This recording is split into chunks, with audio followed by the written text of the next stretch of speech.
Hi everyone, welcome back to Tech Basics. In today's video, we will be learning how to change fonts in iOS 18. To change fonts on iOS 18, first of all go ahead and open the Settings application from your home screen. From the Settings menu, scroll down and tap on General.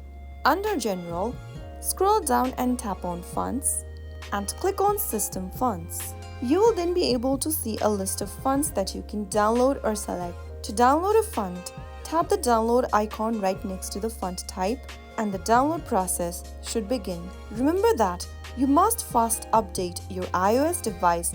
Make sure to update to the latest iOS 18 version and then from the System Fonts option, tap on one of the fonts that you want to change to. You can also change your fonts style from bold, semi-bold, medium italic, and much more.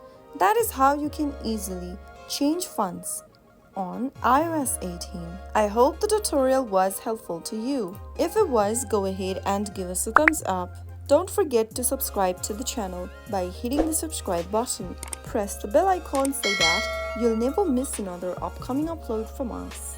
I will be back again in the next video. Thank you for watching.